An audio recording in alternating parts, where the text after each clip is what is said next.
ചെയ്യുന്നത്. ഞാൻ പറഞ്ഞത് ഇന്നലെ പറഞ്ഞപ്പോൾ നിങ്ങൾ ചിലരില്ലായിരുന്നു. പ്രാരംഭമായി പറയട്ടെ, നമ്മളൊരു വാശി തീർക്കാനോ അല്ലെങ്കിൽ ക്രിസ്മസ് ആഘോഷിക്കുന്നവരെ അശുദ്ധരാന്ന് കാണിക്കാനോ അല്ല നമ്മൾ കൂടിയേക്കുന്നത്. നമ്മൾ ഈ വർഷം തീരുന്നതിന് മുമ്പ് ഒരു 7 ദിവസം കൂടി ഉപവാസം കാണുമെന്നൊരു ദൂത് ഉണ്ടായിരുന്നു. നിങ്ങൾ ഓർക്കുന്നുണ്ടോ എനിക്ക് അറിഞ്ഞുകൂടാ. ഞാനതങ്ങ് ഫോളോ ചെയ്യുക, കർത്താവിൽ ആശ്രയിച്ച്. അപ്പോൾ തന്നെ അനേകർ ഇന്ന് പെന്തിക്കോസ്ത് ലോകത്തിലായിരിക്കുന്ന പലരും ഇപ്പോൾ ക്രിസ്മസ് ആഘോഷിക്കുന്നുണ്ട്.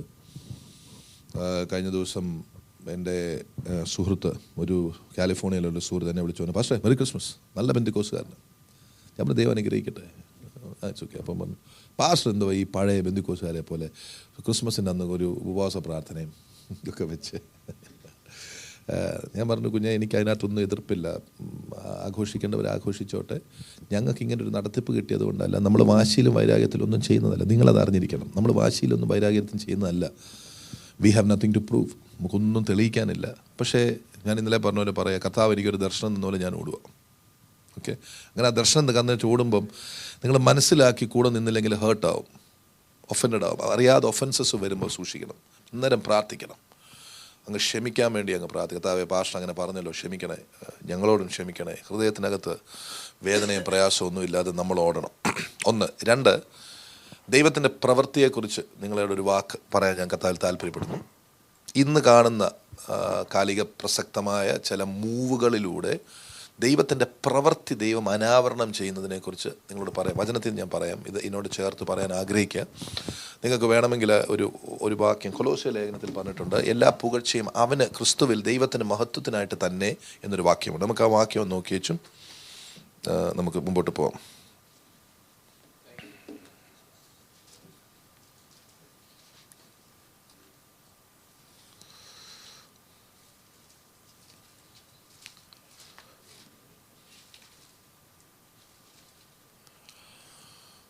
വാക്യം ഒന്നെടുത്ത്,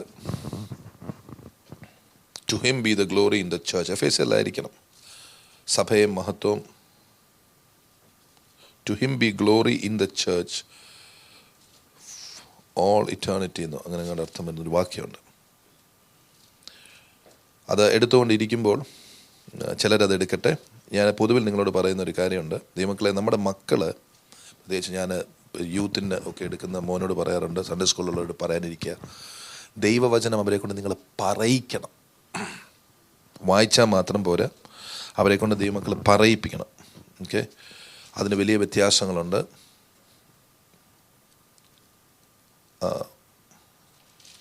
ഒന്നിൻ്റെ 12, എഫേസ്യർ 1:12 എടുക്കാം.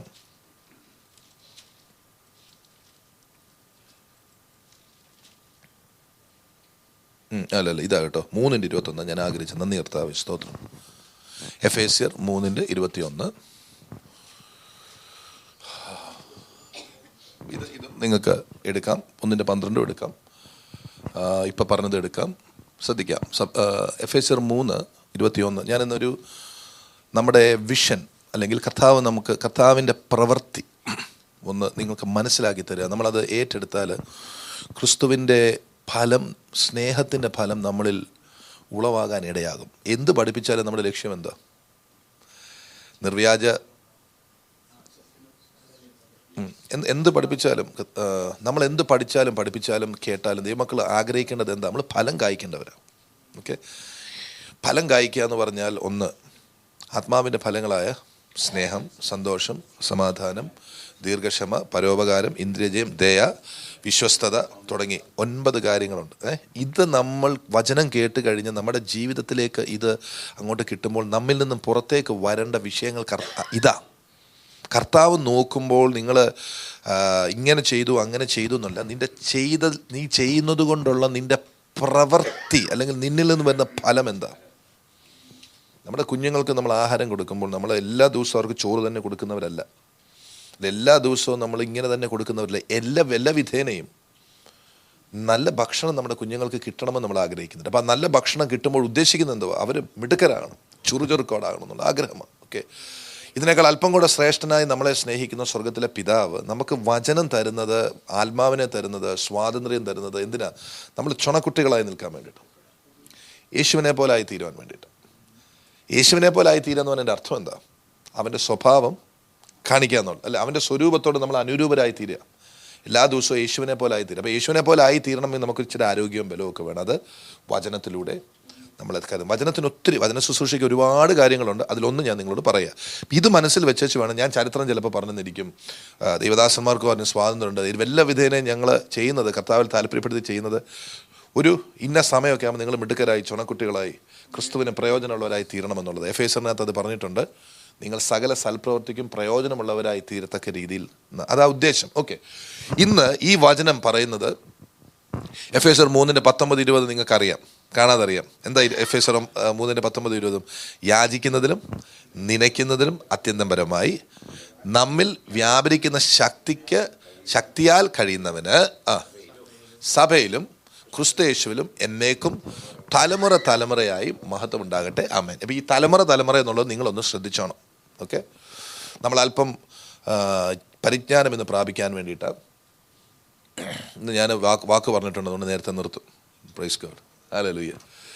ഓക്കെ,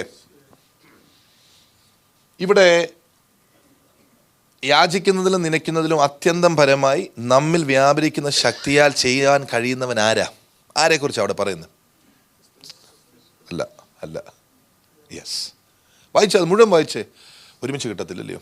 യാചിക്കുന്നതിലും എന്നാൽ നാം ചോദിക്കുന്നതിലും നനയ്ക്കുന്നതിലും അത്യന്തം പരമായി ഉപരിയായി ചെയ്യുവാൻ തമ്മിൽ വ്യാപരിക്കുന്ന ശക്തിയാൽ കഴിയുന്നവന്, അടുത്തത്, സഭയിലും ക്രിസ്തുയേശുവിലും എന്നേക്കും തലമുറയായി മഹത്വം ഉണ്ടാകട്ടെ. ആമേൻ. അതാരാ?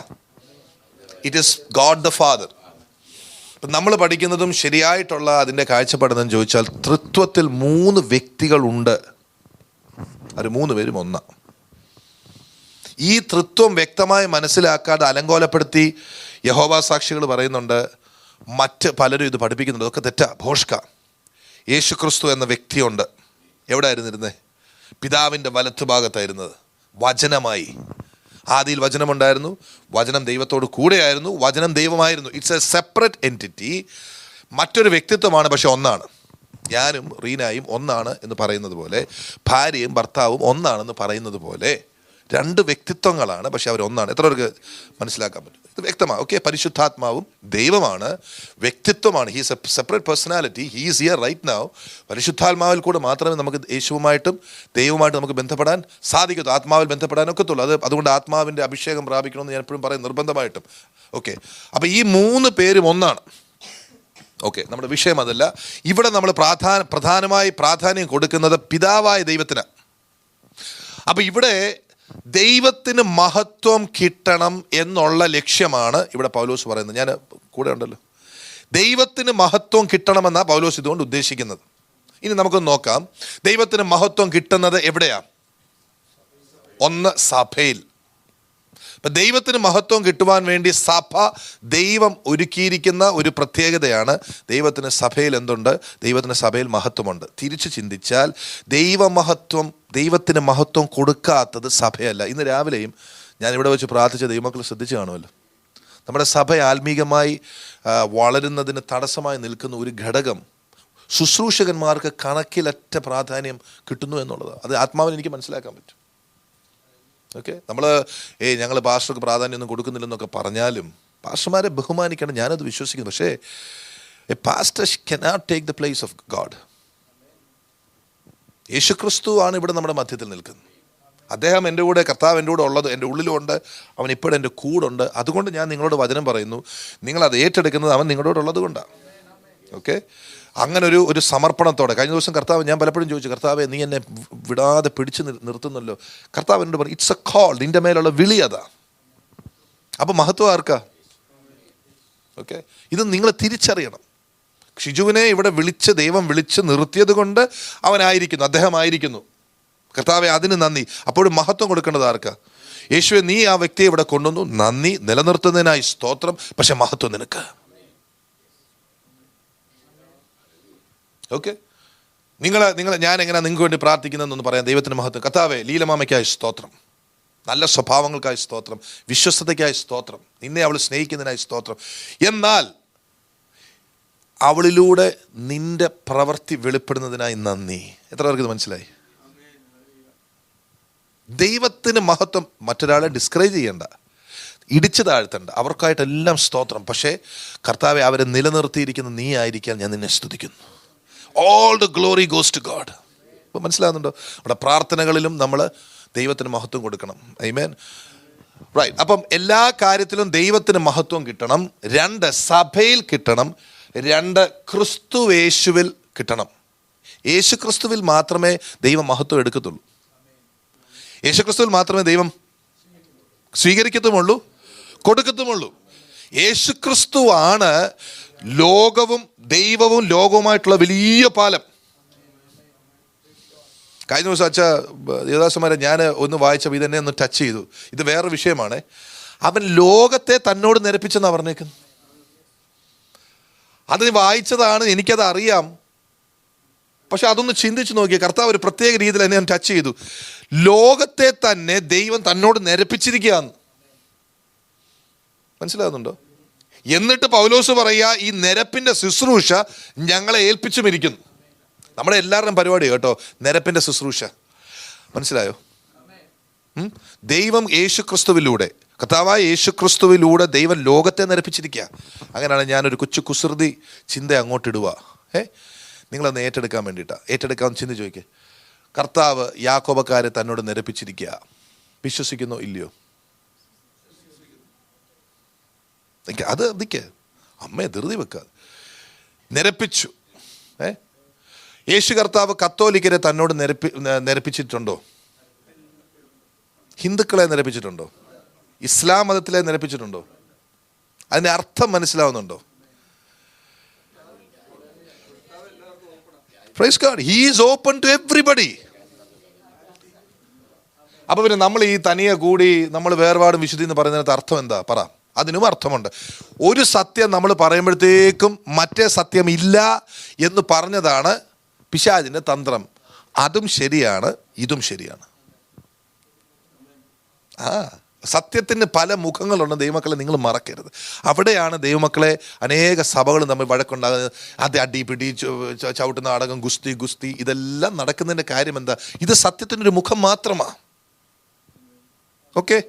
അപ്പം നിങ്ങൾ ചോദിക്കുന്ന ഭാഷ അപ്പം അവരെ അംഗീകരിക്കുന്നുണ്ടോ? അങ്ങനത്തെ ചോദ്യങ്ങൾ ഇവിടെ പ്രസക്തമല്ല. ഞാൻ ഡെന്നിസ് ജോലി ചെയ്യുന്നു. ഡെന്നിസിനോട് അംഗീകരിക്കുന്നു എന്ന് ചോദിച്ചാൽ അതിനകത്ത് അർത്ഥമുണ്ടോ? മനസ്സിലാവുന്നുണ്ടോ? അവൻ ജോലി ചെയ്യുന്നിടത്തെ വിഷയവും മറ്റവൻ പഠിക്കുന്നിടത്തെ വിഷയമാണ്. രണ്ടുപേരും 2 തലങ്ങളിലാണ് വിദ്യാഭ്യാസത്തിൽ. മനസ്സിലാവുന്നുണ്ടോ? അപ്പം അംഗീകരിക്കുന്നുണ്ടോ? ഡെന്നിസിൻ്റെ ഒരു പരീക്ഷയോടെ പാസ്സാകാനുണ്ട്. ഡെറിൻ്റെ ടെക്സ്റ്റ് ബുക്ക് വെച്ച് പഠിച്ചുകൊണ്ടിരുന്ന പാസ്സാവുമോ? എന്ന് പറഞ്ഞതുപോലെയാണ് നമ്മളെ ദൈവം ഗ്രാജുവേറ്റ് ചെയ്ത് പുതിയൊരു നിലവാരത്തിൽ നിർത്തിയിരിക്കുക. നമ്മളെ ഉയർന്ന നിലവാരത്തിൽ നിർത്തിയിരിക്കുന്നത് നമ്മൾ മാത്രമേ നമ്മളെ വിശുദ്ധരുള്ളൂ, നമ്മളിപ്പോൾ കർത്താവിനോട് പൊങ്ങി അങ്ങ് പോകാനിരിക്കുക എന്ന് മാത്രം പറയാനില്ല. അത് പറയാം, അത് ശരിയാ, നമ്മളെ പൊങ്ങി പോകാൻ പോകുന്നത്. സ്തോത്രം. അപ്പോൾ തന്നെ താഴത്തെ നിലവാരത്തിൽ ഇരിക്കുന്നുവെന്ന് ആത്മീകമായി ഇരിക്കുന്നവർക്ക് വേണ്ടി പ്രാർത്ഥിക്കാനും അവർക്ക് വേണ്ടി ഈ സത്യങ്ങളെ വിളിച്ചു പറയാനും കർത്താവ് നമ്മിൽ ആഗ്രഹിക്കുന്നു. ഇങ്ങനെ നമ്മൾ ചെയ്യുമ്പോഴാണ് യേശു ക്രിസ്തുവിൽ ദൈവത്തിന് മഹത്വം കിട്ടേണ്ടുന്ന ഒരു രീതി. എൻ്റെ കൂടെ ഉണ്ടല്ലോ. സ്തോത്രം. 2, ദൈവത്തിന് മഹത്വം കിട്ടുന്ന മറ്റൊരു ഇത് എവിടെ? 1 സഭയിൽ, ക്രിസ്തുവേശുവിലൂടെ. 3, ഇവിടെ കുറച്ച് കാര്യങ്ങൾ മനസ്സിലാക്കാനുണ്ട്. ഇന്ന് രാവിലെ എൻ്റെ ഒരു അച്ഛൻ ഇപ്പോൾ കേൾക്കുന്നുണ്ടാവും.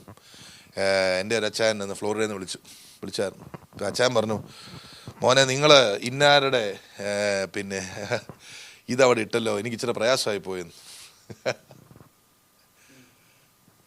അപ്പം അച്ഛൻ അതിനെ പറയുന്നത് പുള്ളി ഈ നമ്മുടെ അടുത്ത് വന്ന ആൾ വ്യക്തിയെക്കുറിച്ച് മാത്രമല്ല. അച്ഛൻ പറയുന്നത് പുള്ളി ഒരു കാൽവിനിസ്റ്റിക് ചിന്താഗതിക്കാരനല്ലേ എന്നാണ് അച്ഛൻ ചോദിച്ചത്. അച്ഛൻ കേൾക്കുന്നുണ്ട്. അച്ഛനും കൂടെ ഒരു ഇതായിക്കോട്ടെ എന്ന് ഞാൻ വിചാരിച്ചാൽ പറയാം. കാൽവിൻ പിന്നെ എന്ന് പറയുന്ന വ്യക്തി എത്ര പേര് കേട്ടിട്ടുണ്ട്? കാൽവിനേക്കാൾ ഇപ്പോഴും കാൽവിനിസ്റ്റുകളുണ്ട്. ഓക്കെ. കാൽവിനേക്കാൾ ഒന്നുകൂടെ പുറകിലുള്ള വ്യക്തിയായിരുന്നു ലൂതർ. ലൂതറിനേക്കാൾ ഒന്നുകൂടെ പുറകിലുള്ള വ്യക്തിയായിരുന്നു കത്തോലിക്ക സഭ. കത്തോലിക്ക സഭ ഒരു കാലഘട്ടത്തിൽ യേശുക്രിസ്തുവിന് വേണ്ടി വളരെ ശക്തിയോടുകൂടി കത്തി മഹത്വം കൊടുത്തുകൊണ്ടിരുന്നൊരു സഭയാണ് ഒരു കാലഘട്ടത്തിൽ. ഓക്കെ. നിങ്ങൾ അറിയണം, തിരിച്ചറിയണം, ഒരു കാലഘട്ടത്തിൽ ലോകത്തിൽ ഇസ്ലാം എന്ന് പറയുന്ന മതം ലോകത്തെ മുഴുവൻ കീഴടക്കാൻ 14-ാം നൂറ്റാണ്ടിലോ 15-ാം നൂറ്റാണ്ടിലോ എപ്പോഴാണ് ഞാൻ ഓർക്കുന്നില്ല, വളരെ ശക്തമായി അവരുടെ യുദ്ധമുറകളെല്ലാമായിട്ട് എഴുന്നേറ്റപ്പോൾ കത്തോലിക്ക വിശ്വാസത്തിൽ നിന്ന കുറച്ചു പേരാണ് അതിനെ ഒതുക്കിയത്. ഒരു സമയത്ത് നാമാവശേഷമായി പോയിരുന്നു ഇസ്ലാം. എന്നാൽ ഒരു തലമുറ, 2 തലമുറ, 3 തലമുറ കഴിഞ്ഞപ്പോൾ കത്തോലിക്ക സഭയ്ക്ക് അതിൻ്റേതായിട്ടുള്ള അവരുടെ ഉപദേശങ്ങളിലും ജീവിതത്തിലും വ്യത്യാസം വന്നപ്പോൾ ദൈവം ലൂതർ എന്ന് പറഞ്ഞ ഒരാൾ എഴുന്നേൽപ്പിച്ചു. നിങ്ങൾക്കറിയാം, മാർട്ടിൻ ലൂതർ എന്ന് പറയുന്ന വ്യക്തി, അദ്ദേഹം ഒരു റോമൻ കത്തോലിക്ക പുരോഹിതനായിരുന്നു. അദ്ദേഹം റോമൻ കത്തോലിക്ക പുരോഹിതൻ എന്ന് മാത്രമല്ല, നിങ്ങൾ അറിഞ്ഞിരിക്കണം, റോമൻ കത്തോലിക്ക സഭയിൽ വിവിധ തര ഉപദേശങ്ങൾക്ക് തക്കവണ്ണം ജീവിക്കാനുള്ള സ്വാതന്ത്ര്യമുണ്ട്. നിങ്ങൾ കേട്ടിട്ടുണ്ടോ? Franciscan monks, Augustine monks, according to the Salesian order. നമ്മുടെ നാട്ടിലൊക്കെ സലേഷ്യൻ ഓർഡർ ഉണ്ട്. പല രീതികളുണ്ട്. അവരെല്ലാം അത് അംഗീകാരം, അത്ര വിശാലമായ ഒരു കാഴ്ചപ്പാട് അന്നേ അവർക്കുണ്ട്. എൻ്റെ ഇവിടെ ഉണ്ടോ? അതിൽ നിന്നും ദൈവം ലൂതർ എന്ന് പറയുന്ന ഒരാൾ എഴുന്നേൽപ്പിച്ചു പറഞ്ഞു, നിങ്ങൾ വിശ്വസിക്കുന്നെങ്കിൽ എൻ്റെ നീതിമാൻ പണം കൊണ്ടല്ല വിശ്വസിക്കുന്നത്, എൻ്റെ നീതിമാൻ വിശ്വാസത്താൽ ജീവിക്കും എന്ന് പറയുന്ന ഒരു സത്യം എടുത്തു വെച്ചേച്ചും ദൈവം കത്തോലിക്ക സഭയിൽ നിന്നും വലിയൊരു വ്യത്യാസം കൊണ്ട്, അതാണ് നമ്മുടെ reformation. That is known as a great reformation. Martin ലൂതറിന് ഈ കാര്യമേ അറിയത്തുള്ളൂ, വേറെ ഒന്നും പുള്ളിക്കറിയാമല്ല. ഈ ഒരൊറ്റ സത്യം ദൈവം ഉപയോഗിച്ച് ആ കാലഘട്ടത്തിൽ ദൈവം മഹത്വമെടുത്തു. ലൂതർ അപ്പോഴും ശിശു സ്നാനത്തിലാണ് വിശ്വസിച്ചതെന്ന് ഞാൻ വിചാരിക്കുന്നു. പുള്ളി അതറിയാം നിങ്ങൾക്ക്? മാർട്ടിൻ ലൂതർ ശിശു സ്നാനത്തിനെതിരായിട്ടൊന്നും പറഞ്ഞില്ല. മാർട്ടിൻ ലൂതർ സ്നാനപ്പെടുന്ന കാര്യം പറഞ്ഞില്ല. മാർട്ടിൻ ലൂതർ ഇത്രേ പറഞ്ഞുള്ളൂ, അദ്ദേഹം അന്നത്തെ കത്തോലിക്ക സഭയുടെ എല്ലാ തെറ്റായ കാര്യങ്ങളെ എതിർത്തുകൊണ്ട് അദ്ദേഹം പറഞ്ഞു, ഇത് തെറ്റാണ്, ദൈവത്തിന് മഹത്വം കിട്ടണമെങ്കിൽ നീതിമാൻ വിശ്വാസത്തോടെ ജീവിക്കണം. നിങ്ങൾക്കറിയാമോ, അന്നത്തെ കാലത്ത് ചീട്ട് പണം കൊടുത്താൽ സ്വർഗത്തിൽ പോകുന്നു എന്ന് പറഞ്ഞാൽ പണമായിട്ട് അവർ മേടിക്കുന്നതല്ല. പാപമോചനം ചീട്ട്, ഇങ്ങനത്തെ കാര്യങ്ങളൊക്കെ പാവപ്പെട്ട് എത്ര പേരായിരിക്കും കീഴോട്ട് പോയത്. ദൈവത്തിൻ്റെ മനസ്സ് വേദനിച്ചു. ദൈവം പറഞ്ഞു, എനിക്കിത് മഹത്വം കിട്ടുന്നില്ല, പണം കൊടുത്താലും സ്വർഗത്തിൽ വരുന്നില്ല, ഇത് എൻ്റെ പുത്രൻ്റെ വചനത്തിനെതിരാണ്. അതുകൊണ്ട് ദൈവം മാർട്ടിൻ ലൂതറിന് അല്പം വെളിച്ചം കൊടുത്തു. ലൂതർ എഴുന്നേൽപ്പിച്ചു ദൈവം. അങ്ങനെ വലിയൊരു മൂവ് ഉണ്ടായി. പക്ഷേ അത് കഴിഞ്ഞില്ല. ഉടനെ ഒരു തലമുറയാണെന്ന് പറഞ്ഞു ദൈവം 2 പേരെ കൊണ്ട് എഴുന്നേൽപ്പിച്ചു, Zwingli and Calvin. John Calvin എന്ന് പറയുന്ന വ്യക്തിയും സ്വിംഗ്ലിയും. ഇവര് ലൂതർ പറഞ്ഞതുകൊണ്ട് കുറച്ചും കൂടെ വ്യത്യാസമായിട്ട് ഇവർ പഠിപ്പിക്കാൻ തുടങ്ങി. ആ കാലഘട്ടത്തിൽ പിന്നെയും ഒരു റിഫർമേഷൻ ഉണ്ടായി. There was a big move. God was glorified. കാൽവിനോ സ്വിംഗ്ലിയോ പറഞ്ഞത് പെർഫെക്റ്റ് അല്ലായിരുന്നു. അതിനകത്ത് പിന്നെയും വ്യത്യാസങ്ങളും ഉപദേശങ്ങളും പരിജ്ഞാനവും ഒക്കെ വരേണ്ടിയിരുന്നു. എൻ്റെ കൂടെ ഉണ്ടല്ലോ അല്ലേ? ഞാൻ സമയം നിർത്തി, നിങ്ങൾ പേടിക്കണ്ട. നിങ്ങൾക്ക് താല്പര്യമുണ്ടോ ഇങ്ങനെ ചരിത്രത്തിലൂടെ നിങ്ങളെ പറഞ്ഞ ഇത് വചനമായി പറയുന്നത് തലമുറയായി? ഇതെല്ലാം ക്രിസ്തുവിൻ്റെ സഭയിൽ നടക്കുന്ന കാര്യങ്ങളാണ്. കാൽവിൻ്റെ കാലഘട്ടത്തിൽ കാൽവിനും സ്വിംഗ്ലിയും ഒക്കെ അവരുടെ ഉപദേശമൊക്കെ അങ്ങോട്ട് കഴിഞ്ഞ്, കാൽവിൻ ഭയങ്കര ദൈവവിശ്വാസിയായിരുന്നു. കാൽവിൻ്റെ പ്രത്യേകത നമ്മുടെ ബൈബിൾ ക്ലാസ്സിൽ എപ്പോഴും പറയാം, അദ്ദേഹം പരിപൂർണമായി ദൈവത്തിൻ്റെ സർവാധിപത്യത്തിൽ വിശ്വസിച്ചൊരു വ്യക്തിയാണ്. In everything there is God. ഒരർത്ഥത്തിൽ ഞാനും അങ്ങനെ വിചാരിക്കുന്ന ആളാണ്. എല്ലാത്തിലും ദൈവത്തെ. ചിലർക്ക് അങ്ങനെ വേണമെന്നില്ല. കാൽവിന് ശേഷം പ്രസിദ്ധരായി വന്നവരാണ് ജോൺ വെസ്ലി, അദ്ദേഹത്തിൻ്റെ അനുജൻ ചാൾസ് വെസ്ലി, വലിയ പാട്ടുകാരനായിരുന്നു, ജോർജ് വൈറ്റ് ഫീൽഡ് തുടങ്ങിയവർ. ജോൺ വെസ്ലിയുടെ ഉപദേശ രൂപമാണ് നമ്മുടെ കേരളത്തിലുള്ള പെന്തിക്കോസ്തുകാർ നല്ലൊരു ശതമാനം ആൾക്കാരും ഫോളോ ചെയ്യുന്നത്. അവരറിയാതെ തന്നെ അവർ ഫോളോ ചെയ്യുന്നത്. ജോൺ വെസ്ലിയുടെ മൂവിലാണ് സുവിശേഷ പ്രചരണം വളരെ ശക്തമാണ്. ജോർജ് വൈറ്റ് ഫീൽഡിൻ്റെ കാര്യം, ഇവർ തമ്മിൽ ആശയ വൈരുദ്ധ്യമുണ്ടായിരുന്നു. ഉദാഹരണത്തിന് ജോൺ വെസ്ലി വിശ്വസിച്ചത് നമ്മുടെ തീരുമാനത്തിലാണ് എല്ലാം നിൽക്കുന്നത്. ഞാൻ തീരുമാനിച്ചു ഞാൻ ക്രിസ്തുവിനെ പിന്തുടരും, അന്നു മുതൽ ക്രിസ്തു ഞാൻ ഒരുമിച്ച് നടക്കുന്നു. ജോർജ് വൈറ്റ് ഫീൽഡ് പറഞ്ഞു അങ്ങനല്ല, ലോകസ്ഥാപനത്തിന് മുമ്പേ എന്നെ കണ്ടതാ.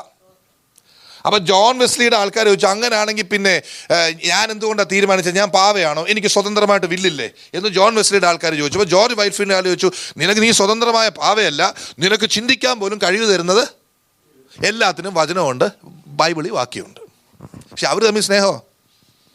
അവർ തമ്മിൽ പ്രശ്നമൊന്നുമില്ല. മനസ്സിലാവുന്നുണ്ടോ? അപ്പോൾ George white field, John Wesley തുടങ്ങിയവർ, ജോൺ വെസ്ലിയെ ദൈവം ഉപയോഗിച്ചിട്ടാണ് മെത്തഡിസ്റ്റ് എന്ന് പറയുന്ന വലിയൊരു സഭ. ഇന്ന് ലോകത്തിൽ നിങ്ങൾ കാണുന്ന മെത്തഡിസ്റ്റ് സഭകളെല്ലാം, എനിക്കൊന്ന് നോർത്തിലൊക്കെ ഉണ്ടല്ലോ ചോദിച്ചാൽ, മെത്തഡിസ്റ്റ് സഭകൾ ഒരുപാട് അവർ സ്ഥാപിച്ചിട്ടുണ്ട്. വീണ്ടും ദൈവം എന്താ ചെയ്യുന്നത്? ഓരോ മൂവിലൂടെയും ദൈവം അവന് മഹത്വം എടുത്തുകൊണ്ടിരിക്കുക. നമ്മൾ മനസ്സിലാക്കേണ്ട, നമ്മൾ പരിജ്ഞാനത്തിൽ മനസ്സിലാക്കേണ്ട വിഷയം ഇതാ. Okay, God is taking glory. John വെസ്ലിയുടെയും ജോർജ് വൈറ്റ്ഫീൽഡിൻ്റെയും ഒക്കെ കാലഘട്ടം കഴിഞ്ഞപ്പോഴാണ് പതുക്കെ അമേരിക്കയിൽ സ്ട്രോങ് ഇവാഞ്ചലിസ്റ്റുകൾക്ക് ദൈവം പ്രാധാന്യം കൊടുക്കാൻ തുടങ്ങി. അങ്ങനെ എഴുന്നേറ്റ പലരുണ്ട്. 1990 ആരംഭത്തിൽ സഹോദരിമാരെ ദൈവം എഴുന്നേൽപ്പിച്ചിട്ടുണ്ട്. ഞാൻ പല പേരുകൾ ഇവിടെ പറഞ്ഞിട്ടുണ്ട്, എല്ലാം ഒന്നും ഇപ്പോൾ ഞാൻ ഓർക്കുന്നില്ല, നിങ്ങൾ പറഞ്ഞുതരാം. സഹോദരന്മാരെ എഴുന്നേറ്റ കാതറിൻ കുൽമാൻ്റെ പുറകോട്ട് ഒരു സ്ത്രീ ഉണ്ടായിരുന്നു. 1900 കാലിഫോർണിയയിൽ അവരെ മുഖത്ത് നോക്കി അന്നത്തെ പിന്നെ വിശുദ്ധന്മാരെല്ലാം കൂടെ ചെന്ന് ഇവളാണോ സുവിശേഷം പറയുന്നതെന്ന് ചോദിച്ച് ആട്ടി വഴക്കുണ്ടാക്കി. എത്ര പേര് കാലിഫോർണിയയിലെ അനേക ഡ്രഗ് ഡീലേഴ്സ്, മോശമായിട്ട് ജീവിക്കുന്നവർ, നാശമായി ജീവിക്കുന്ന സ്ത്രീകൾ അനേകരും രക്ഷയിലേക്ക് വന്ന് ദൈവം മഹത്വം എടുത്തു. അതിന് ദൈവം ചോദിച്ച ആ സ്ത്രീയുടെ പേര് ഞാൻ മറന്നുപോയി. രണ്ട് സ്ത്രീകൾ 1900 ആദ്യങ്ങളിൽ ദൈവം ഉപയോഗിച്ചിട്ടുണ്ട്. ഫോർ സ്ക്വയർ ചർച്ച് എന്ന് പറയുന്ന സഭ ഈ സ്ത്രീ മുഖാന്തരം ദൈവം സ്ഥാപിച്ചതാണ്. അന്ന് ദൈവം മഹത്വം എടുത്തു. ഇന്ന് ആ ചർച്ചൊക്കെ എത്രത്തോളം ഉണ്ടെന്ന് നമുക്കറിയത്തില്ല. അപ്പോൾ ദൈവം ഇങ്ങനെ കാലാകാലങ്ങളിൽ ഓരോരുത്തരെ എഴുന്നേൽപ്പിച്ച് അവന് മഹത്വം എടുത്തുകൊണ്ടിരിക്കുക. ഇതിനെ ഏറ്റവും കൂടുതൽ എതിർക്കുന്നത് ആരാന്നറിയോ? ആ കാലഘട്ടത്തിൽ സ്ഥാപിതമെന്ന് വിചാരിക്കുന്ന സഭയാണ് ഇതിനെ ഏറ്റവും അധികം എതിർക്കുന്നത്. നമുക്ക് പ്രശ്നങ്ങളുള്ളത് ഹിന്ദുക്കളിൽ നിന്നോ മുസ്ലിമുകളിൽ നിന്നോ അല്ല. പൗലോസിന് പ്രശ്നം ഉണ്ടായിരുന്നു എവിടുന്നാ? സ്വന്തം കൂട്ടത്തിൽ നിന്നാ. അപ്പൊ ഇത് നിങ്ങൾ ഓർത്തോണം, ഇത് മറക്കരുത്. കുടുംബം എന്നുള്ളത് ദൈവം നമുക്ക് കുടുംബത്തെ തന്നു, സ്തോത്രം. പക്ഷെ ഓർക്കണം, കുടുംബം എന്ന് പറഞ്ഞ് പൗലോസിനെ കൊന്നത് അവസാനം ആരാ നിങ്ങൾക്കറിയോ? കൊരിന്ത്യരല്ല. ചരിത്രം പറയുന്നത് അദ്ദേഹത്തിന്റെ തല വെട്ടിക്കളഞ്ഞത് ആരാ? ഇത്രയും പരിജ്ഞാനമുള്ള മനുഷ്യനല്ലേ. യഹൂദ പരീശന്മാരാണ് അദ്ദേഹത്തെ കൊന്നത്. പക്ഷെ ദൈവം മഹത്വം എടുത്തോ? പൗലോസിനെ കൊണ്ട് ദൈവം മഹത്വം എടുത്തോന്നോ?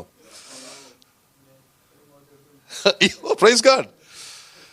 അതുപോലെ കർത്താവിന് വേണ്ടി സമർപ്പിക്കപ്പെട്ട ഒരു തെരഞ്ഞെടുത്ത പാത്രമാണ് പൗലോസ്. മഹത്വം ദൈവം എടുത്തു. അപ്പൊ നിങ്ങൾ ഇത് മനസ്സിലാക്കണം, സഭയിലും ക്രിസ്തുവേശുവിലും എന്നേക്കും തലമുറ. എപ്പോൾ തുടങ്ങിയതാ ഈ തലമുറ? ആദിമ നൂറ്റാണ്ടിൽ. നിങ്ങൾക്കറിയാം, ആദിമ നൂറ്റാണ്ടിലും വൈരുദ്ധ്യമുണ്ടായിരുന്നു. ഞാൻ കഴിഞ്ഞ ദിവസം പറഞ്ഞായിരുന്നു. പത്രോസ് ഒന്ന് പഠിപ്പിക്കുന്നു, പൗലോസ് വന്ന് വേറൊന്ന് പഠിപ്പിക്കുന്നു. അപ്പോസ്തല പ്രവൃത്തികൾ അവിടെ 27 ആക്സ് 21 അവിടെ എഴുതിയിട്ടുണ്ട്.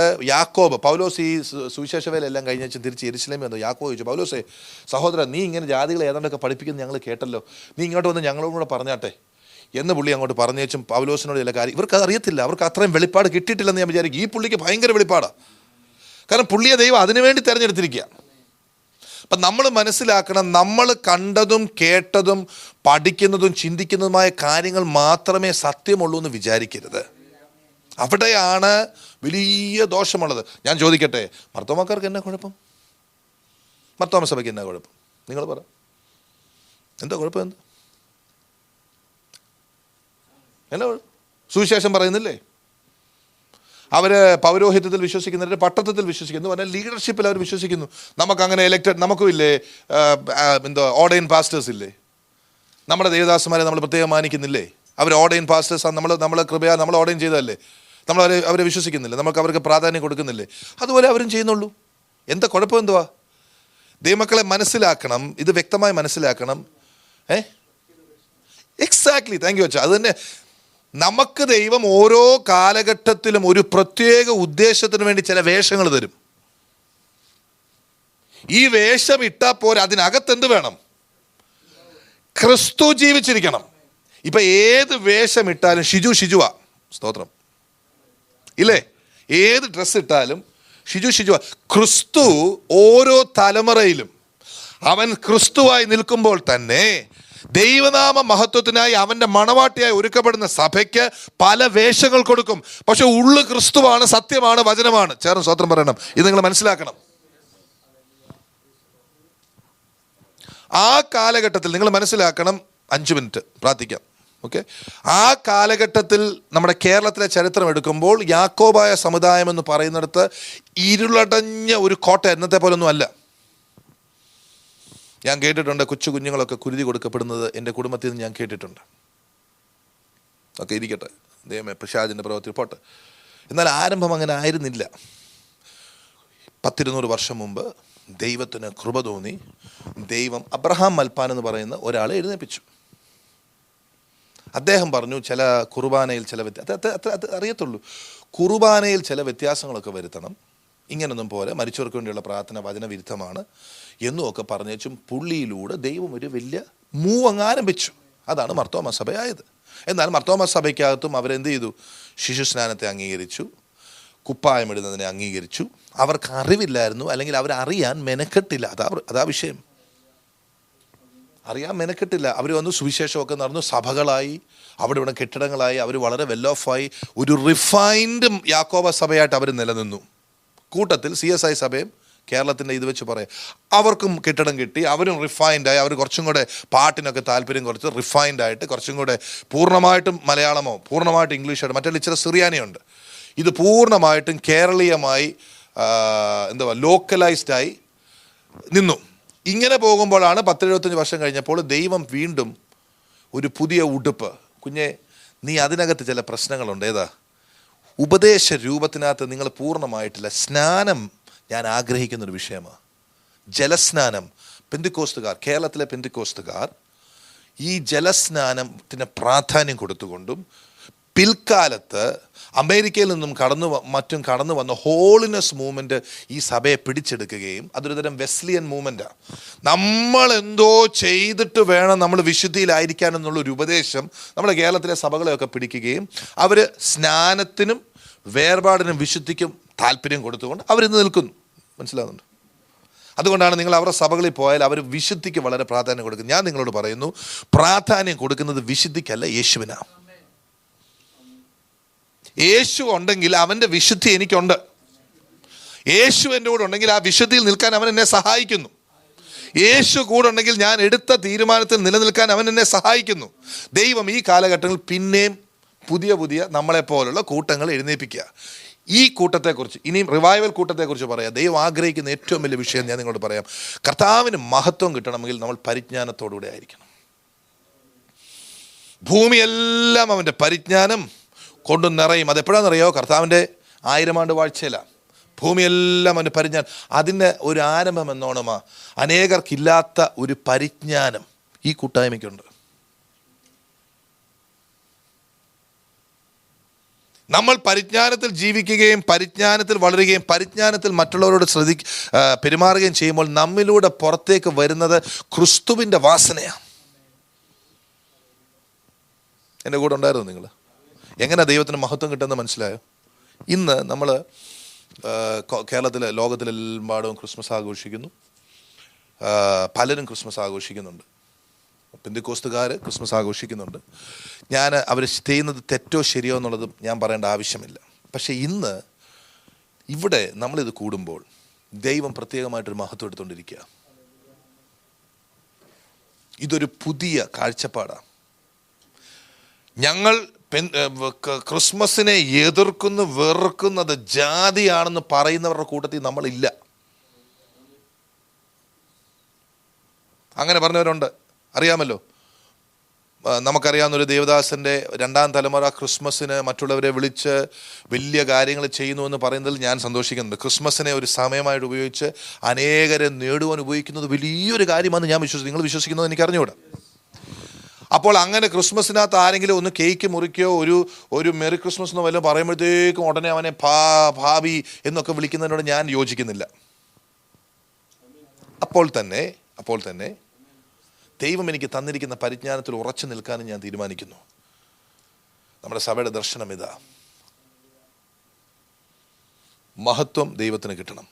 എങ്ങനെ ദൈവത്തിന് മഹത്വം കിട്ടുന്നത്? ഞാൻ കേക്ക് മുറിച്ചാൽ ദൈവത്തിന് മഹത്വം കിട്ടുമോ, കേക്ക് മുറിച്ചില്ലെങ്കിൽ ദൈവത്തിന് മഹത്വം കിട്ടുമോ എന്നല്ല. ഞാൻ ഏത് ആത്മാവിലായിരിക്കുന്നു. 5 കാര്യങ്ങൾ എന്തൊക്കെ ആത്മാവിൻ്റെ ഫലം എന്നോടൊന്ന് പറഞ്ഞിട്ട് എടുത്തായിട്ട് നമുക്ക് ഒരുമിച്ച് ഒന്ന് പറഞ്ഞും പ്രാർത്ഥിക്കാം. ഗലാത്യർ 5:22 വായിച്ച് എപ്പോഴും ഓർത്തുകൊള്ളണം ദൈവമക്കളെ. ഒരു കാര്യം കൂടെ, ഇത് പറയുമ്പോൾ ഒരു കാര്യം കൂടെ പറയാതിരിക്കാൻ പറ്റത്തില്ല, അതുകൊണ്ട് പറഞ്ഞും പ്രാർത്ഥിക്കാം. ഗലാത്യർ 5:22 ആത്മാവിൻ്റെ ഫലമോ, ഇത് ഫലമ, ഓക്കെ, ഫലമൊന്ന് പ്രവൃത്തി വേറൊന്ന്. ഫലമെന്ന് പറഞ്ഞാൽ ഞാൻ കുറേ നാളുകളുമായി കുഞ്ഞു ബ്രദറുമായി എനിക്ക് അടുത്ത് പരിചയമുള്ളത് കൊണ്ട് ഞങ്ങൾ തമ്മിലുള്ള ബന്ധത്തിനകത്ത് ഒരുപാട് നന്മകൾ ഫലമായിട്ടുണ്ട്. അദ്ദേഹത്തിനും എനിക്കും ഒരുപോലെ, കുടുംബത്തിനും ഒരുപോലെ അനുഗ്രഹമായിരിക്കുന്നുണ്ട് അല്ലേ? നമുക്കൊരാളുമായിട്ട് ബന്ധമുള്ള ആ നല്ല ബന്ധത്തിൽ നമ്മൾ തുടരുകയാണെങ്കിൽ തീർച്ചയായിട്ടും അനുഗ്രഹങ്ങളും പരസ്പരം മ്യൂച്വലായിട്ട് ഉണ്ടാക്കിയത്. അതാ ഫലം.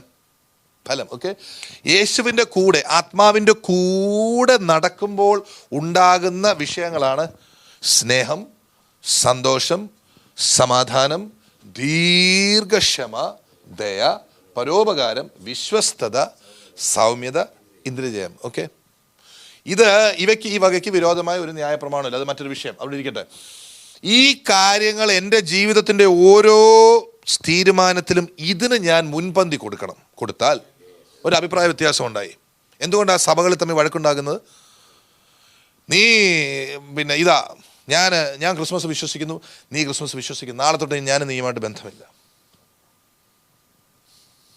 No, that is not. അത് സ്നേഹമല്ല, അത് ദയയല്ല, അത് സൗമ്യതയല്ല, അത് ഇന്ദ്രിയജയമല്ല. സ്തോത്രം.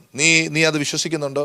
നീ ക്രിസ്മസ് ആഘോഷിക്കുന്നു, ഒരു വാക്ക്, ഒരു ക്രിസ്മസിന് ഒരു മെറി ക്രിസ്മസ് പറയുന്നതിന് കുഴപ്പമൊന്നുമില്ല സഹോദര. നിനക്ക് വിളിക്കണേ, നീ അങ്ങനെ ചെയ്തോ. ഞാൻ പറയുന്നില്ല, അതെൻ്റെ, പക്ഷെ ഞാൻ നിന്നെ സ്നേഹിക്കുന്നുണ്ട്.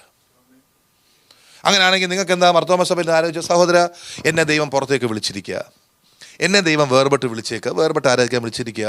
ഞാൻ ദൈവത്തെ ആരാധിക്കാൻ, ദൈവത്തിൻ്റെ എല്ലാ കാലഘട്ടത്തിലുള്ള ദൈവത്തിൻ്റെ പദ്ധതി വേർപെട്ട് ആരാധിക്കണമെന്നുള്ളത്. അപ്പം ഞങ്ങൾക്ക് എന്താ ദൈവമില്ലേ? അത് നിങ്ങളാണ് തീരുമാനിക്കേണ്ടത്. നിങ്ങൾക്ക് മാത്രമേ ദൈവമുള്ളോ, ഞങ്ങൾക്ക് മാത്രമേ ദൈവമുള്ളൂ എന്ന് ഞങ്ങളെങ്ങും പറഞ്ഞിട്ടില്ല. പക്ഷേ ദൈവത്തിനോട് നടക്കുന്നവൻ്റെ ജീവിതത്തിൽ അനുഗ്രഹങ്ങളും ഫലങ്ങളും കാണും. അപ്പം നിങ്ങളുടെ സഭയിൽ ഇന്നത് ചെയ്യില്ല, അതെൻ്റെ വിഷയമല്ല, അത് അവരോട് ചോദിക്കുക. സ്തോത്രം പറയാം. ഒരു ബന്ധുക്കോസുകാരൻ എന്തെങ്കിലും തെറ്റ് ചെയ്താൽ ബന്ധുക്കോസുകാരെല്ലാം കള്ളന്മാരൊന്നുമല്ല. ആ ഒരു കാഴ്ചപ്പാട് തെറ്റാണ്. ഓക്കെ, ആർക്കെങ്കിലും എന്തെങ്കിലും ഒരു ശുശ്രൂഷയിൽ എന്തെങ്കിലും ഒരു ചെറിയ അബദ്ധം എവിടെയെങ്കിലും പറ്റി അവർ വലിയ കള്ളന്മാരും മോശമൊന്നുമല്ല. മനസ്സിലാകുന്നുണ്ടല്ലോ? ഇതിന് പ്രാധാന്യം കൊടുത്തുകൊണ്ട് ദൈവം നമ്മെ നിലനിർത്തിയിരിക്കുന്നിടത്ത് നിന്ന് നമ്മൾ വളരുമ്പോൾ ദൈവത്തിന് മഹത്വം കിട്ടും. വ്യക്തമല്ലേ? നമുക്ക് പ്രാർത്ഥിക്കാം. എഴുന്നേറ്റ് നിൽക്കാം. രാത്രിയിലും നമ്മൾ 7 മണിക്ക് തുടങ്ങി 8 മണിക്ക് നിൽക്കും, തീർക്കും 1 മണിക്കൂർ. 7 to 8 ആയിട്ട് എല്ലാവരോടും 7 എന്ന് പറഞ്ഞിട്ടുണ്ട്. 7 to 8 നമ്മൾ ഈ കേട്ട വചനത്തെ അധികരിച്ചുകൊണ്ട് ഈ പരിജ്ഞാനത്തിൽ നിന്നുകൊണ്ട് ഫലം കായ്ക്കുവാൻ ഈ നാളുകൾ കർത്താവ് നമ്മളെ സഹായിക്കേണ്ടതിനും, നമ്മൾ ഈ ദിവസങ്ങളിൽ വരുന്ന 3 ദിവസം നമ്മൾ മേളത്തെ ഹാള് വാടകയ്ക്ക് എടുത്തത് അനേകർ വന്ന് അനുഗ്രഹം പ്രാപിക്കാനും നമുക്ക് തന്നെയും അതൊരു വ്യത്യസ്തമായൊരു അനുഭവമാകുവാനും അത് വലിയൊരു ഹാളിലിരുന്ന് ആരാധിക്കുന്നതിൻ്റെ ഒരു ആരംഭമായിട്ടും ഞാൻ മേളത്തെ ഹാള് കാണുന്നു. നിങ്ങൾ വിളിക്കണം. തീർച്ചയായിട്ടും ഞാൻ വളരെ സൗഖ്യമുണ്ടായിരിക്കും. ആത്മാവിൻ്റെ പ്രദർശനങ്ങൾ പലതും കർത്താവ് ചെയ്യും. ഇന്നലെ രാത്രി നല്ലൊരു മൂവ് ഉണ്ടായിരുന്നു, രാവിലെ നല്ലൊരു മൂവ് ഉണ്ടായിരുന്നു. അതുകൊണ്ട് നിങ്ങൾ ആ വിശ്വാസത്തോടുകൂടി വരിക. ഞാൻ നോട്ടീസ് പലയിടത്തും കൊടുക്കുന്നുണ്ട്. പത്രത്തിൽ ഓൾറെഡി വന്നെന്ന് ഞാൻ അറിഞ്ഞു. ഇന്നടത്ത് ഇങ്ങനൊരു മീറ്റിംഗ് നടക്കുന്നുണ്ട്. പ്രെയർ ലൈനെ വിളിച്ചു പറഞ്ഞു. നിങ്ങൾ അതിനു വേണ്ടിയും പ്രാർത്ഥിക്കുക. വചനത്തിൽ പറഞ്ഞു വളരുവാൻ, ആത്മാവിൽ വളരുവാൻ നമ്മൾ ഇടയാകുന്നതിന് വേണ്ടി പ്രാർത്ഥിക്കുക. സഹോദരന്മാരുടെ ഭാഗത്തുനിന്ന് ഒരാളും സഹോദരിമാരുടെ ഭാഗത്തുനിന്ന് ആരെങ്കിലും ശബ്ദമുയർത്തി പ്രാർത്ഥിച്ചാൽ തുടർന്ന് നമുക്ക് ആശീർവാദം പറഞ്ഞ് പ്രാർത്ഥിച്ച് ആശീർവാദം പറഞ്ഞ് പിരിയാം. Hallelujah. Thank you Jesus. Hallelujah. പരിശുദ്ധനായ ഞങ്ങളുടെ നല്ല ദൈവമേ, സ്വർഗ്ഗീയ പിതാവേ, അനുഗ്രഹിക്കപ്പെട്ട ദിവസത്തിൽ കർത്താവിന്റെ സന്നിധിയിൽ കർത്താവിനെ ആരാധിക്കുവാനും കർത്താവിന്റെ വചനം കേൾക്കുവാനും ഞങ്ങളുടെ അനുഗ്രഹമായി ഞങ്ങൾ പറഞ്ഞ നല്ല വചനത്തിനായി കർത്താവിന്റെ ഇഷ്ടം ഇപ്പോൾ സഭയിലും ക്രിസ്തു യേശുവിലും തലമുറയായി പിതാവായ യേശുവിന്റെ മഹത്വം കിട്ടണമെന്ന് ആമേൻ. അതിനായി കർത്താവ് ഈ കാലഘട്ടത്തിൽ ഞങ്ങളെ കർത്താവ് കണ്ടുപോകുന്നു. ഈ ദിവസങ്ങളിൽ ആ ഉദ്ദേശം ഞങ്ങൾക്ക് പൂർണ്ണമായി കർത്താവിന് മഹത്വം കിട്ടത്തക്ക രീതിയിൽ കർത്താവ് ഞങ്ങളെ അടിസ്ഥാനമുള്ളവരായി പണിഞ്ഞുകൊണ്ടിരിക്കുന്നതിനായിട്ട് സ്തോത്രം. അതിനാവശ്യമായ പരിജ്ഞാനം ഈ സഭയ്ക്ക് തരുന്നതിനായിട്ട് സ്തോത്രം. ധാരാളമായ കൃപ ഈ സഭയ്ക്ക് തന്നിട്ടുണ്ടല്ലോ, അതിനായിട്ട് സ്തോത്രം. സഭയ്ക്ക് ഒരുക്കുന്ന സ്വർഗീയ ദർശനത്തിനായി, ആ പരിജ്ഞാനത്തിനായി ഞങ്ങളെ വാഴ്ത്തുന്നു. ആ പരിജ്ഞാനത്തിൽ ഈ സഭ ഒന്നടങ്കം കടന്നു വരുന്ന ഏവരും ഒന്നടങ്കം അടിസ്ഥാനപ്പെട്ട കർത്താവെ ആത്മാവിന്റെ ഫലങ്ങൾ പുറപ്പെടുവിച്ച കർത്താവിന് പിന്നെയും മഹത്വം വരുവാത്ത ഞങ്ങളെ ഇടയാക്കണമേ ഞങ്ങൾ പ്രാർത്ഥിക്കുന്നു.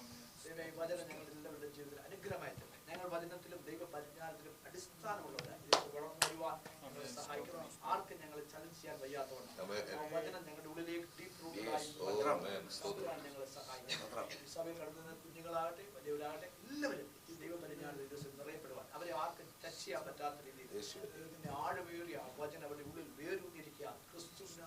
സാന്നിധ്യത്തിൽ അവർ സ്പർശിക്കപ്പെട്ട് നിൽക്കുകയാണ്. ആർക്കും അവരെ തൊടാൻ കഴിയുകയില്ല എന്നുള്ള ആ ഒരു തലത്തിലേക്ക് കർത്താവെ സഭയെ ഉയർത്തിക്കൊണ്ടിരിക്കുന്നതിനായിട്ട് സ്തോത്രം ചെയ്യുന്നു. ഹല്ലേലൂയ. ദൈവമേ, ആ ഫലങ്ങൾ ഞങ്ങൾക്ക് പുറപ്പെട്ടു വരട്ടെ. യേശു ഞങ്ങളിൽ ഉള്ളതിന്റെ ഫലമാണ്. യേശു ഉള്ളതിന്റെ ഫലമാണ് ഈ ഫലങ്ങളെല്ലാം. ആ ഒരു ബന്ധത്തിൽ ഞങ്ങൾ വളർന്നു വരുമ്പോൾ ഈ ഫലങ്ങൾ ഞങ്ങൾ സ്വാഭാവികമായി പുറപ്പെട്ടുകൊണ്ടിരിക്കും. ആ പരിജ്ഞാനത്തിനെ ഞങ്ങൾ പണിയണമേ ഞങ്ങൾ പ്രാർത്ഥിക്കുന്നു. വചന ശുശ്രൂഷിക്കുവാൻ നിന്റെ മകൻ നൽകിയ കൃപയ്ക്കായി സ്തോത്രം. കാരണം നല്ല വചനങ്ങൾക്കായി ഞങ്ങൾ സ്തുതിക്കുന്നു. ഞങ്ങൾ അതിനെ നന്ദിയോടെ സ്വീകരിക്കും. ഞങ്ങളുടെ ഇവരുടെ ജീവിതത്തിൽ അത് ഹല്ലേലൂയ ആത്മീയവർദ്ധനവിനും അനുഗ്രഹത്തിനും വിശ്വാസത്തിനും എല്ലാം കാരണമായി തീരട്ടെ എന്ന് ഞങ്ങൾ പ്രാർത്ഥിക്കുന്നു. അതുപോലെ കർത്താവേ, ഈ വർഷത്തിന്റെ അവസാനത്തെ 3 ദിവസങ്ങളിൽ ഹല്ലേലൂയ സ്തോത്രം 3 ദിവസം മുകളിൽ ആരാധനയ്ക്കായിട്ട് കർത്താവ് നിങ്ങൾ എഴുതുന്നുണ്ടല്ലോ. കർത്താവ് ഇത് അറിയുന്നുവല്ലോ.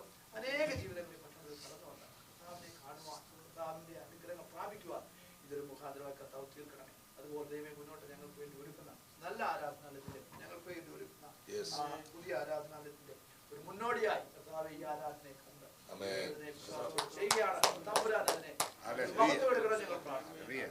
ഓരോ ദിവസം ഇവിടെ കൂടി വരുമ്പോൾ ദൈവസാന്നിധ്യം നിറയണം. കർത്താവെ, മൽക്ക് പേർ ഞങ്ങൾക്ക് കർത്താവിന്റെ പരിജ്ഞാനം ഞങ്ങൾ വളരണം. അധികമായി കർത്താവിന് മോഹം ഒരുപാട് ഇടയാക്കണം. വൈകുന്നേരത്തെ മീറ്റിംഗിൽ അന്ന് കടന്നു വന്ന് അവിശ്വാസ ശുശ്രൂഷ ചെയ്യണമേ. ഞങ്ങളെ സൂക്ഷിക്കണമേ, പരിപാലിക്കണം. മോഹം പിതാവിടിക്കണം. യേശു നാമത്തിൽ തന്നെ. ആമേൻ. സഹോദരിമാരെങ്കിലും ഒരാൾ പ്രാർത്ഥിച്ചാൽ.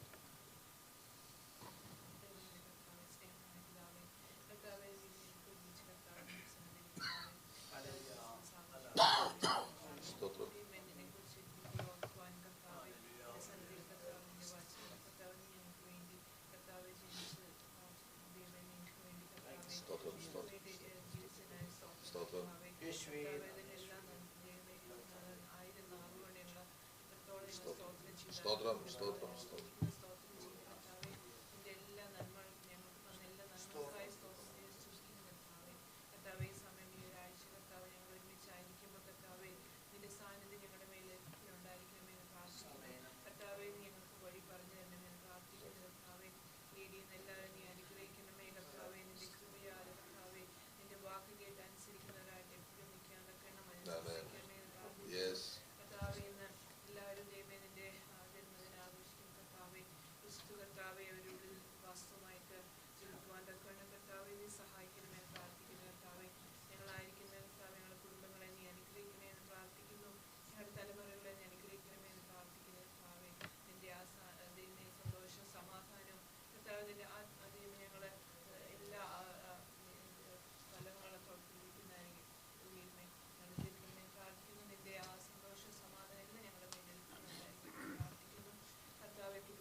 ആമേൻ.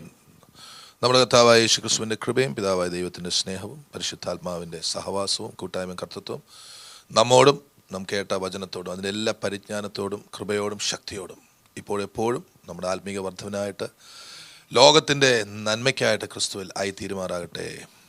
തൻ്റെ പുത്രനിലൂടെ നമുക്ക് ജയം തന്ന പിതാവായ ദൈവത്തെ സ്തുതിക്കാം. Hallelujah, hallelujah, hallelujah. ആമേൻ. കർത്താവായ യേശുവേ പറയണമേ.